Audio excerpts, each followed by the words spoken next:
नमस्कार, मेरा नाम है अनुज। नवीन ऊर्जा उपकरणों का निर्यातक बनेगा भारत। भारत सिर्फ घरेलू स्तर पर नवीकरणीय ऊर्जा यानी रिन्यूएबल एनर्जी क्षमता स्थापित करने में तेजी से आगे नहीं बढ़ रहा, बल्कि वैश्विक स्तर पर इससे जुड़े उपकरणों की आपूर्ति में भी वैश्विक लीडर बनने की तरफ अग्रसर है।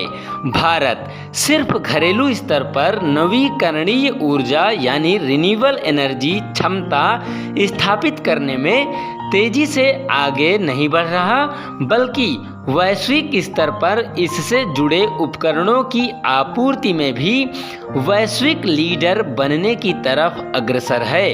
वर्ष 2026 तक भारत से विभिन्न देशों को 1 लाख मेगावाट नवीकरणीय ऊर्जा यानी रिन्यूएबल एनर्जी क्षमता से जुड़े उत्पादों की आपूर्ति की जाएगी।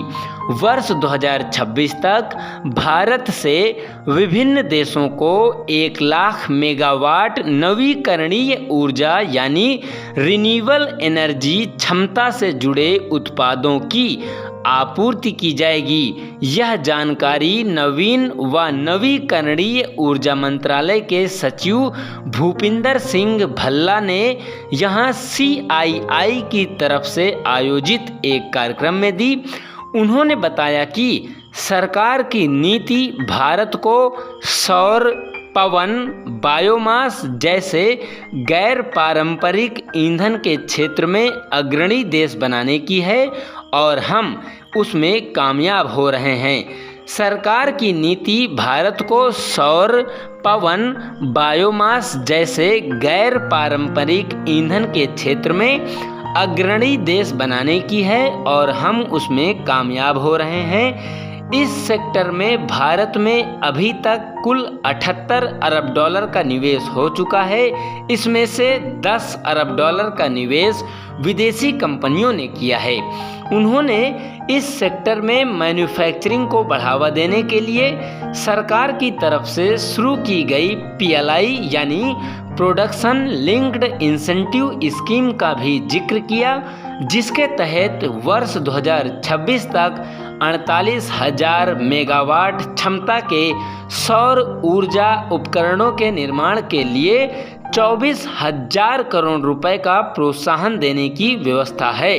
अर्थात नवीकरणीय ऊर्जा क्षेत्र में मैन्युफैक्चरिंग को बढ़ावा देने के लिए सरकार की तरफ से शुरू की गई PLI यानी प्रोडक्शन लिंक्ड स्कीम का भी जिक्र किया गया, जिसके तहत वर्ष 2026 तक 48,000 मेगावाट क्षमता के सौर ऊर्जा उपकरणों के निर्माण के लिए 24,000 करोड़ रुपए का प्रोत्साहन देने की व्यवस्था है।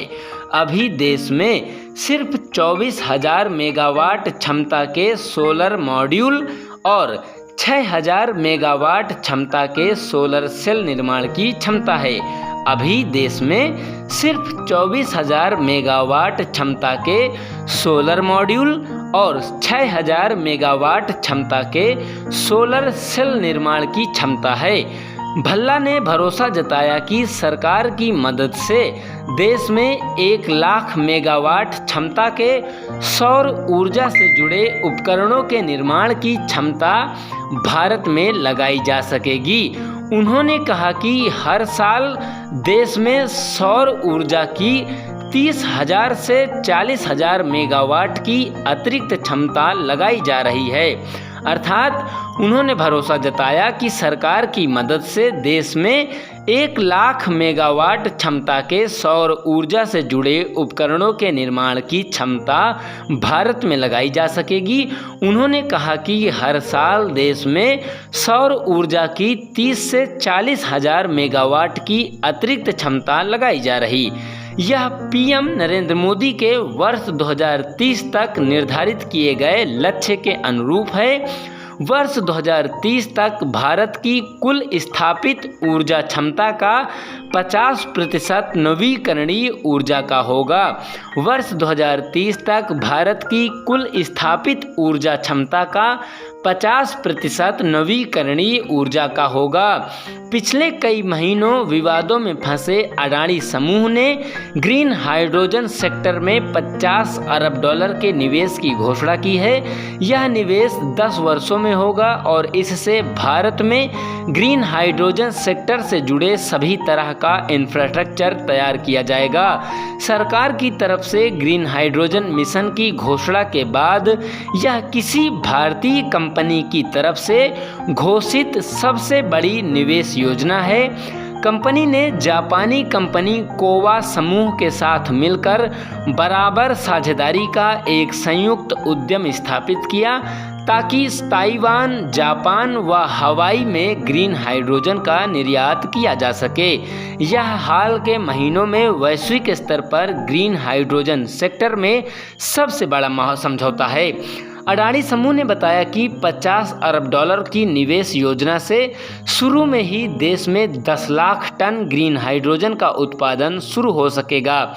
अगले 10 वर्षों में 30 लाख टन ग्रीन हाइड्रोजन का उत्पादन सुनिश्चित किया जाएगा। ग्रीन हाइड्रोजन मिशन के तहत भारत में वर्ष 2030 तक 50 लाख टन ग्रीन हाइड्रोजन के उत्पादन का लक्ष्य रखा गया है।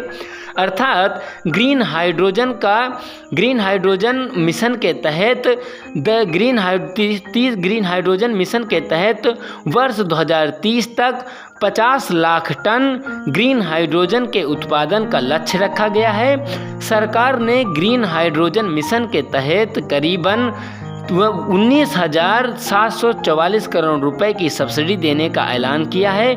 अडानी समूह वर्ष 2027 से ही ग्रीन हाइड्रोजन के साथ ही ग्रीन अमोनिया का भी उत्पादन शुरू कर देगी। बहुत बहुत धन्यवाद।